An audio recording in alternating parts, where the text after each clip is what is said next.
The third month of the new year is officially here.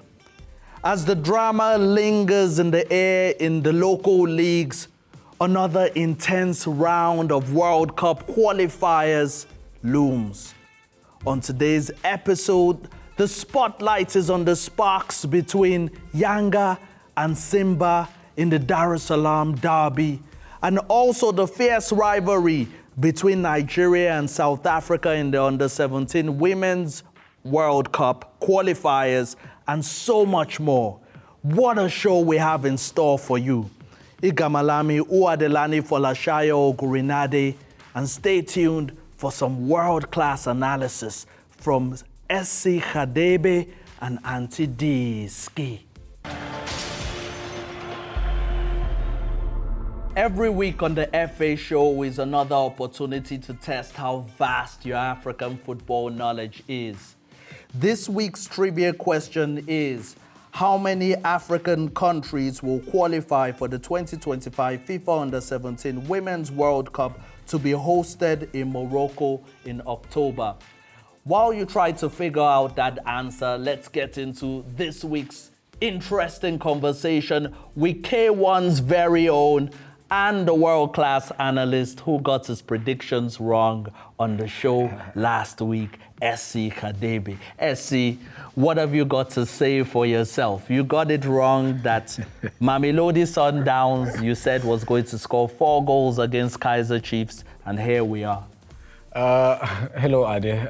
Look, world-class, we're still working on it. We're going to get there. Kaizer Chiefs and Sundowns game. Sundowns won the game, 3 points in the bag. Not far off, man. 4 goals, Kaizer Chiefs did their homework. All right, he got it wrong. But here on the FA show, we find our analysts in rands and US dollars. But speaking of money moves, did you hear the latest? Benni McCarthy is officially now the new head coach of the Kenyan national team. Great news for South African football, SC. Yeah, it is. Great news. We're moving up. And probably me saying we're moving up, some people will look at it and think Harambee Stars, is it moving up? But for Benni, definitely it is, because it's a national team. It's not a club. And it tells you about the trajectory. I mean, moving from Man United, he's been climbing up, and it's great to see such. Oh, man, but it's a very hot seat Benni McCarthy is going to be sitting on. Because when we think of what the previous coach did, he only won 1 out of 6 qualifiers, and they didn't qualify altogether. They only managed to beat Namibia 2-1 because the last coach was given the mandate to qualify them for the 2023 AFCON and the 2025 AFCON. But he failed with both. And now the World Cup qualifiers, they'll be facing Gabon and the Gambia. Yeah. Do you think Benni McCarthy could help the Harambee Stars to the promised land?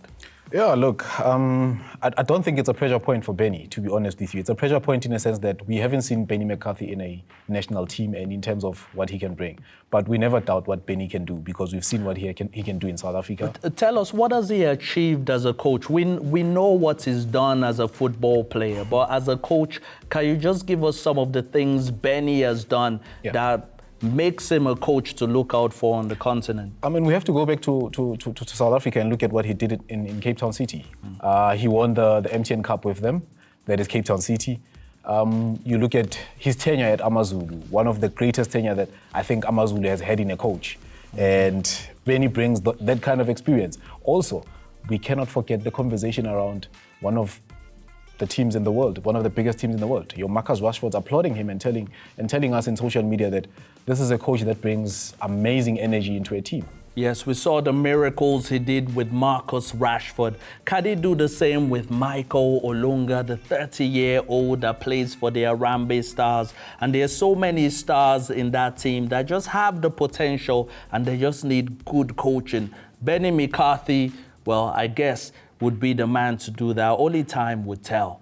Now, moving from the shores of Kenya to Dar es Salaam, where we have one of the fiercest derbies on the continent between SC's favorite, Yanga, and Simba SC.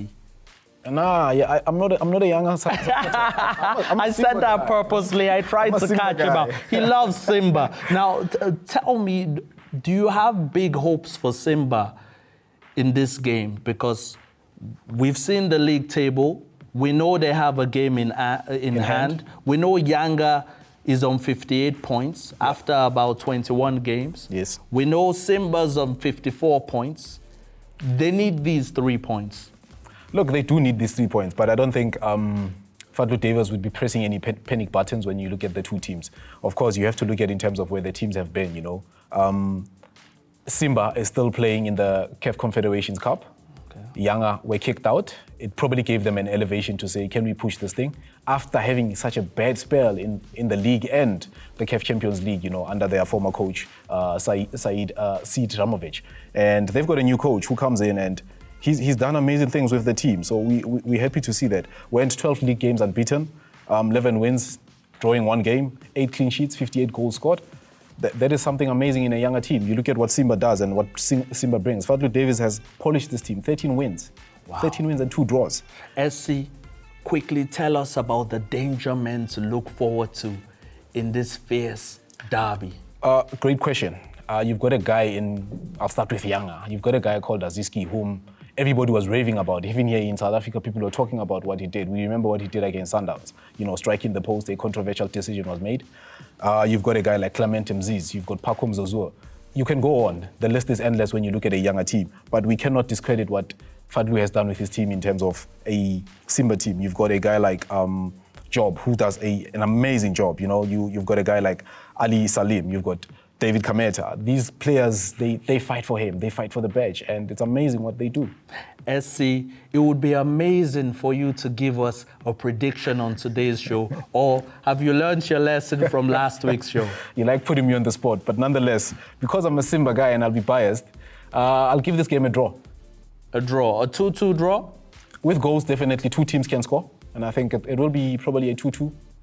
Okay, S.C is very shy to give us predictions right here on the FA show because he knows what we will do to him next week. Next week, we will definitely recap the fireworks from that game. But stay tuned for the second half of the show because we're going to be talking about diamonds we found on the continent and also on the shores of England in the FA Cup.